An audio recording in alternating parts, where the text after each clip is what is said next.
There's quite a lot of stereotypes around console gaming. Hi folks, it's Falcon, and today on Gameranx, 10 console gaming myths debunked. And to think I wouldn't have anything for Halloween. Cold, the air and water flowing hard, the land we call our home. Push to keep the dark from coming, feel the weight of what we own. This, the song of sons and daughters, hide the heart of who we are, making peace to build a future, strong, united, working till we know. Hello again, I am Limbo Fazframe, Serpent Dead Lotus, and I've returned for Spoopy Prat Day, or as you casuals call it, Halloween. And today's rebuttal is on Gameranx's 10 console myths debunked. And before we start, I need to clarify a few things. 1. I have no problem with people preferring console over PC. I do have a problem with people lying, however. And 2. I currently play on the PS4. And no, Falcon, it doesn't matter if you made a video defending the PC.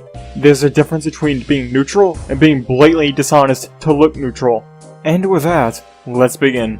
Number 10. Consoles don't get the equivalent of Steam sales.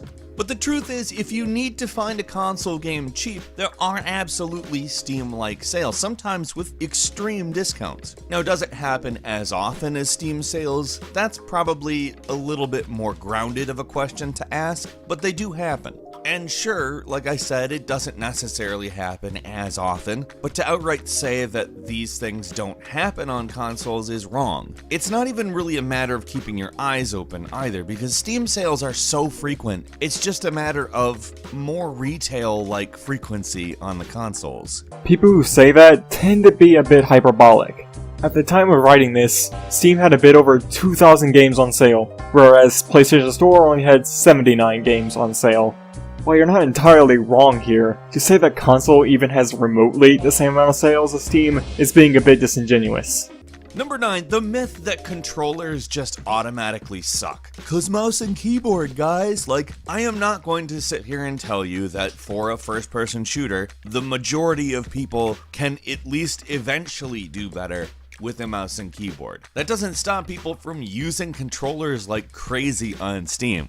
According to data Valve released, there are millions upon millions of Steam users that are specifically using console controllers on Steam. So many that it is impossible to ignore the idea that for a lot of people, a controller is just a more fun way to play. I realize that there are a lot of people that play games for competitive reasons or to even become a professional, and I understand why that type of person wouldn't like a controller. But keeping in mind that the majority of all of the rest of us play games for fun, it makes sense that if we think something is more fun, we're gonna use it. A lot of people happen to think controllers are more fun. It is all a matter of personal taste. And just using controllers on a game console doesn't automatically make game consoles or controllers bad. Also, Microsoft is working on mouse and keyboard support for their consoles, so it's fair to assume that Sony will probably follow with that, because now they're letting their players play Fortnite with other players, and supposedly their experience is superior. That's why they didn't let them in the first place. So, we'll see. We're not arguing it's somehow wrong to play with a controller. We are arguing that a keyboard and mice are just the objectively better option. That's all. And even then, you can use controllers on PC too. And not just the ones that Sony and Microsoft love to use. But if you wanted to use a SNES controller, you can do that. If you want to use an N64 controller, you can do that too. Heck, if you want to be the guy who plays with a drawing tablet, you can be that guy. On the PC, it's all about choice. You're not forced to use anything you don't like. Number 6, the idea that there's way less or even no social communities like on PC gaming. Just because there's communities built into every Steam page doesn't mean Steam is the only place that communities exist. In fact, just saying that should sound pretty absurd automatically. Reddit itself is filled with gaming communities, many of which are very console specific. Many are game specific, and those games might be exclusive to a console. Frankly, this one is debunkable by Google search, and yet it persists pretty hard. Why is that? Because no one was arguing this unironically. If anything, people made this argument against the PC. Say goodbye to daily stains and dirty surfaces with new Kitchen Gun. This sink is filthy, but just 3 shots from Kitchen Gun and it sparkles like new. Number 4, the idea that paying for online gaming is stupid. Hell to the no, to the no, no, no, no. Hell no, no, to the no, no. Hell to the no, no, to the no, no, no, no. Hell to the no, no, to the no, no, no. Oh, this is gonna be good. Sure, you don't pay for online gaming on PC, but there's also no such thing as Xbox Game Pass on PC. I mean, unless you get the PC version of Xbox Game Pass, but that costs money there too. PlayStation Plus and Xbox Game Pass are both incredible value deals. PlayStation Plus and Xbox Game Pass are both incredible value deals. PlayStation Plus and Xbox Game Pass are both incredible value deals. Warning! Warning! An actual person just said that! I repeat, an actual living being just let that escape their mouth cavity! You cannot be serious. You cannot be unironically defending paid online. Yes, Falcon, paid online is in fact an asinine scam that I have no choice but to put up with.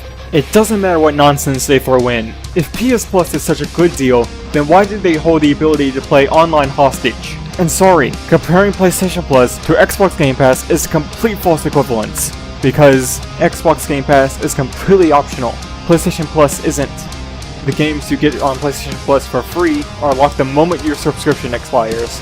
And finally, you can't choose the games that are free. Also, you're forgetting Humble Bundle is a thing.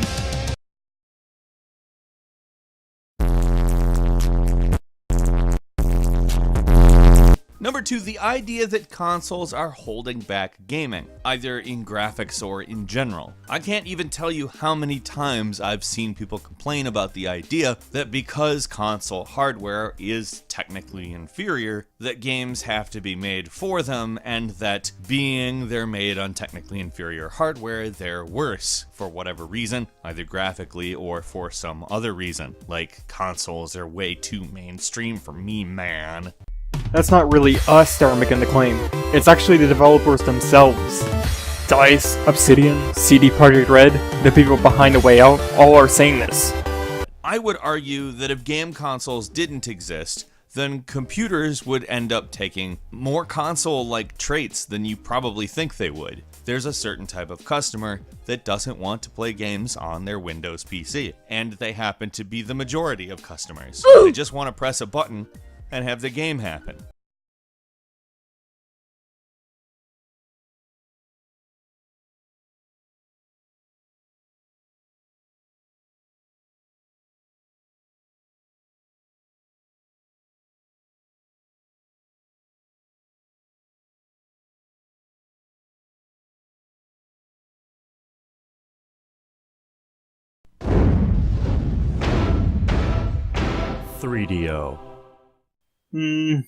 I highly doubt that. And finally, number 1, all console games have bad frame rates. None of them run at 60 frames per second, and that's all that matters. Well, have you played Doom? Have you played Doom on console? Have you played, Doom on console? Or maybe the Wolfenstein games? You played those? There's actually a lot of games that do it, but those are pretty good examples, aren't they? About over 86 games on console compared to essentially all games on PC. And this is discounting the fact that PC can get even higher frame rates. Sure, their graphics are a little better on PC. I'm not gonna sit here and say otherwise, but this isn't even actually a good reason. If they only played at 30 frames per second, who cares? How does that affect you? I think Bulletberry did a good job of explaining why this matters, better than I could, so I'm just going to leave a link to his video in the description. Now on to my final thoughts. Long story short, That was terrible. throughout this video, you were either making strawman arguments in favor of consoles, or you were trying to debunk arguments no one was making. I guess in the end, it's just better to know when to be neutral and when to pick a side. And if you got this far in the video, thanks for watching. This is Limbo, signing out. Happy Halloween.